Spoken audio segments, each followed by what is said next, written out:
Welcome to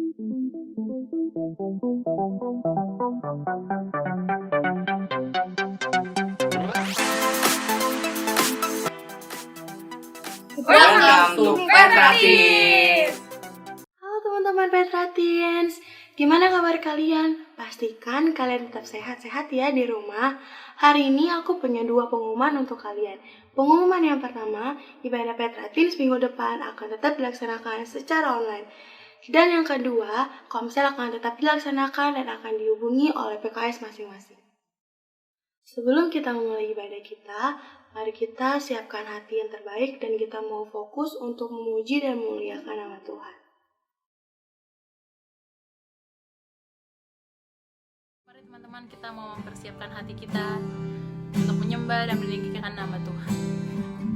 Terima kasih Tuhan untuk kasih setiamu, untuk penyertaan Tuhan dalam kehidupan kami. Saat ini kami mau meninggikan, menyembah nama Tuhan. Biarlah boleh penyembahan kami menjadi persembahan yang berkenan di hadapan Tuhan. Terima kasih Tuhan. Mari bersama kita mau katakan hanya kepadamu.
kami seperti bejana-Mu, agar kami boleh semakin serupa dengan Kristus.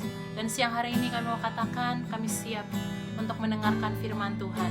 Oleh sebab itu Tuhan, buka setiap hati kami, telinga kami, sehingga kami boleh mendengarkan setiap firman yang ditabur untuk setiap kami hari ini. Hanya di dalam nama Tuhan Yesus kami sudah berdoa dan mengucap syukur. Teman-teman yang percaya sama-sama katakan amin. Shalom teman-teman. Senang banget hari ini saya Teresia dikasih kesempatan untuk sharing firman Tuhan di ibadah Teens dan Petra Community GB Citra 1. Saya dapat tema yang luar biasa banget, yaitu changes atau perubahan. Kalau ngomong-ngomong soal perubahan, teman-teman, pastinya setiap kita pengen berubah ke arah yang lebih baik. Setuju ya? Saya yakin nggak ada lah di antara kita yang malah pengen berubah ke arah yang lebih buruk atau lebih amburadul gitu. Cuma yang seringkali jadi pertanyaan adalah, bisa nggak sih sebenarnya seseorang itu berubah? Atau mungkin pertanyaan itu kita ajukan juga buat diri kita sendiri. Bisa nggak ya saya berubah? Diri saya yang seperti ini, kebiasaan buruk saya yang seperti ini, bisa nggak ya saya benar-benar berubah ke arah yang lebih baik pastinya? Nah, teman-teman, percaya nggak percaya, jawabannya adalah bisa. Ya, harus yakin, bisa, teman-teman. Nah, kita belajar sama-sama ya dari seorang tokoh dalam firman Tuhan yang udah familiar banget, teman-teman pasti udah tahu banget tentang yang namanya Zakheus. Nah, kita baca sama-sama ya di Lukas 19 ayat 1 sampai 10.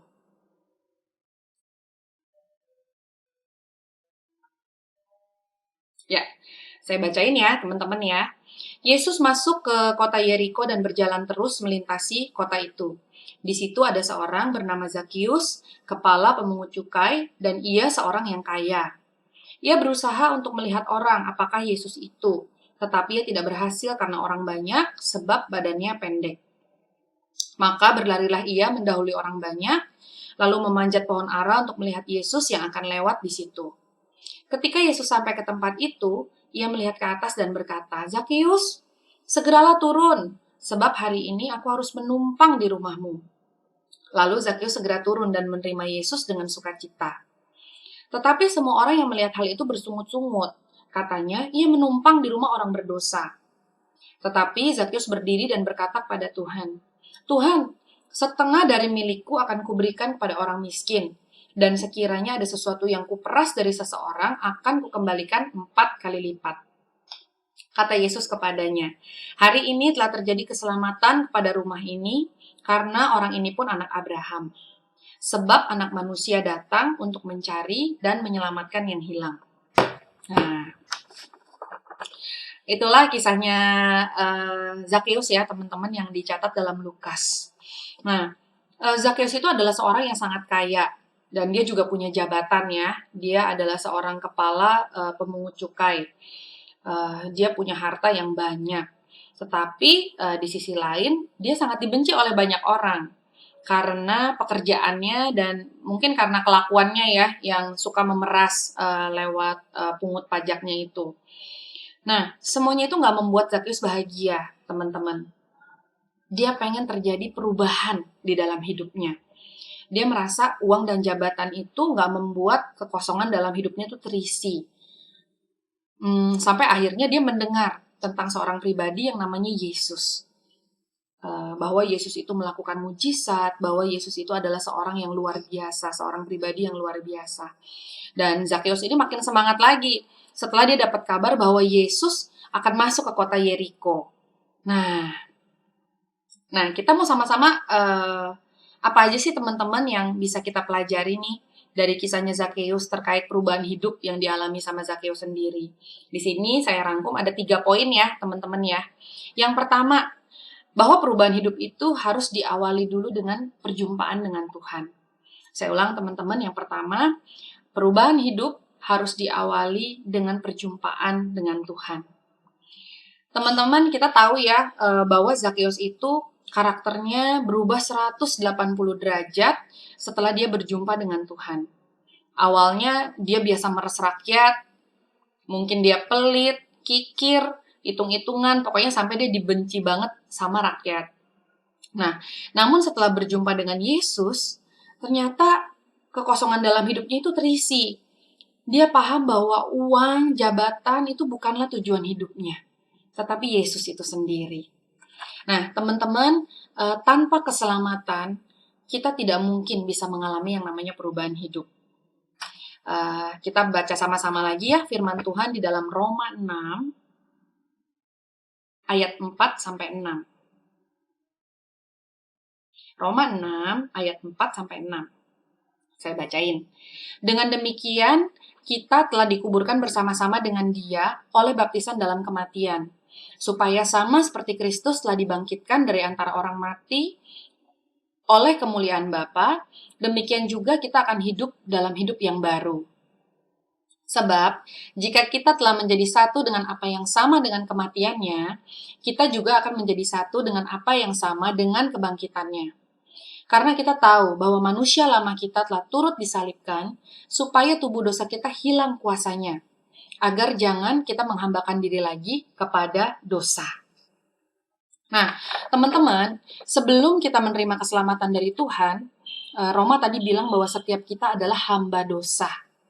Karakter kita, pikiran kita, tindakan kita, itu mengikuti keinginannya si jahat, yaitu dosa.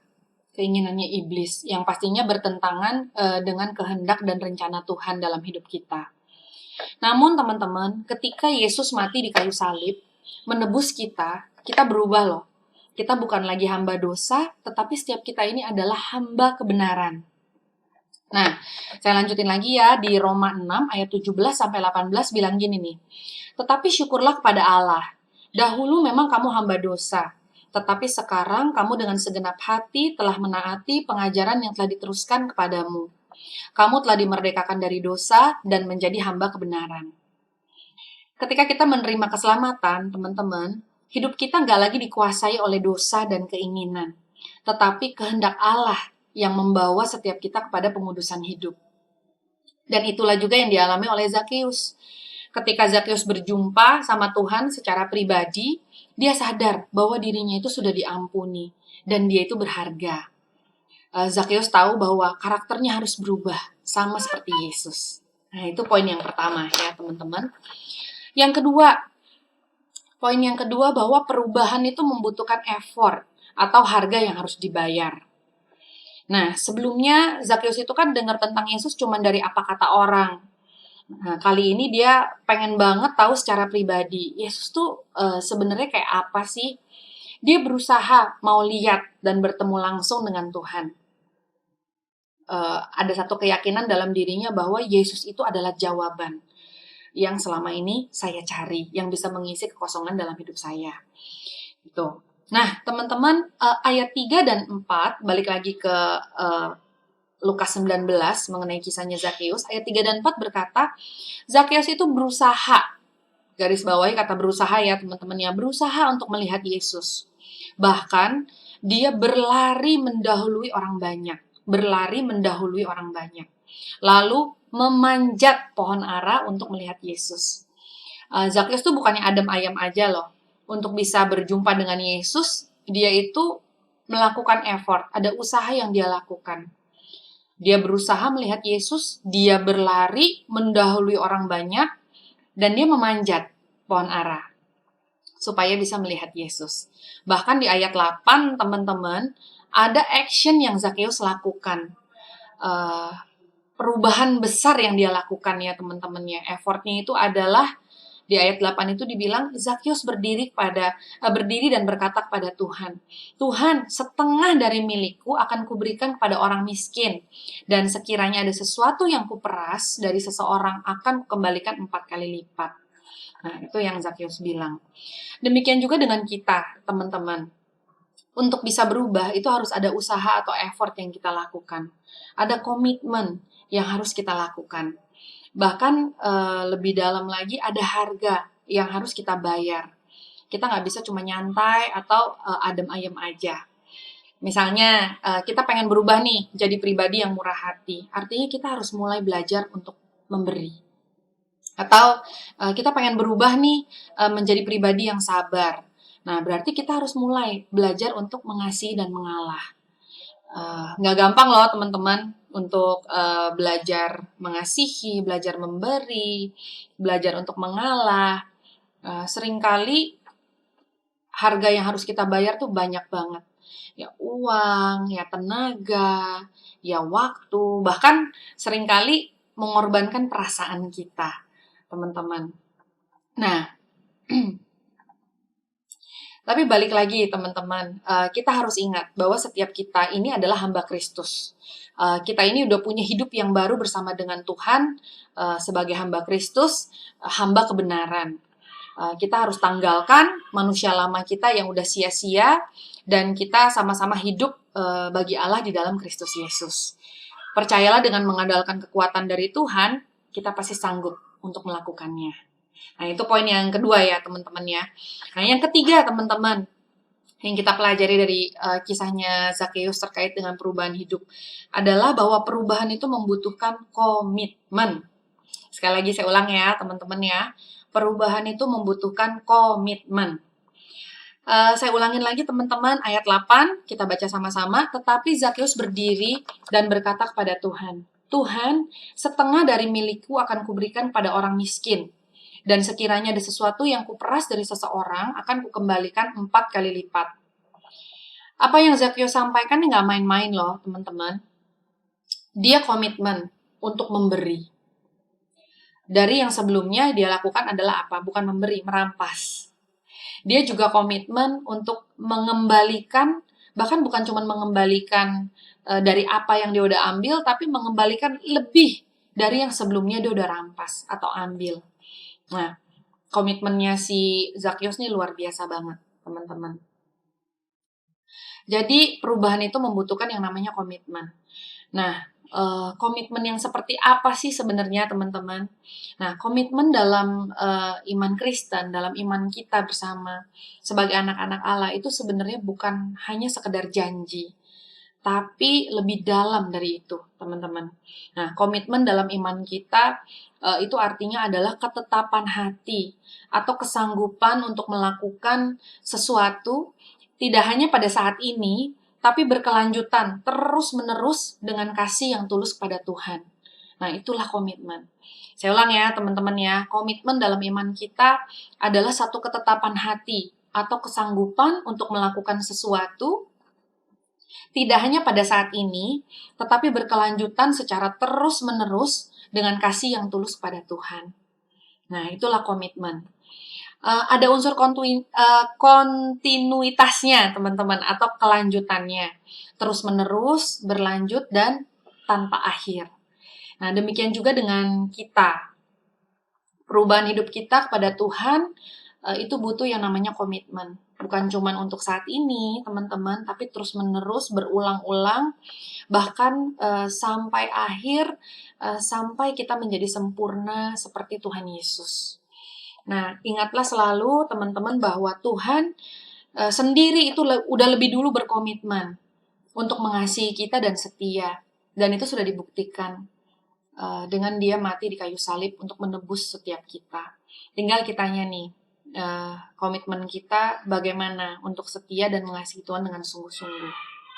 Nah, itu sharing firman Tuhannya dari saya, teman-teman. Saya rangkum kembali 3 hal yang kita sama-sama pelajari dari kisahnya Zakheus. Yang pertama, bahwa yang namanya perubahan hidup itu harus diawali dengan perjumpaan dengan Tuhan. Dan yang kedua, perubahan hidup itu membutuhkan effort atau harga yang harus kita bayar. Dan yang terakhir, bahwa perubahan itu membutuhkan yang namanya komitmen. Nah, itu teman-teman sharing dari saya. Thank you buat kesempatannya. Dan yang pasti setiap kita nggak pernah berhenti untuk memperbaharui komitmen kita kepada Tuhan untuk terus-menerus hidup berubah menjadi lebih baik, berubah menjadi goal kita, yaitu menjadi seperti Yesus. Ya, thank you teman-teman. Tuhan Yesus memberkati kita semua. Bagaimana? Sangat memberkati bukan firman Tuhan yang baru saja kita dengarkan? Aku punya 2 pertanyaan untuk kalian. Pertanyaan yang pertama, apakah kalian memiliki karakter atau kebiasaan buruk yang ingin kalian ubah? Coba kalian ceritakan. Pertanyaan yang kedua, apa komitmen atau tindakan yang ingin kalian lakukan agar kalian bisa menang dari karakter atau kebiasaan buruk tersebut? Coba kita renungkan dan kita bahas bersama teman-teman Komsel. Sekian ibadah Petra Teens minggu ini. Stay safe, stay healthy, and God bless you. Happy Sunday, see you next week!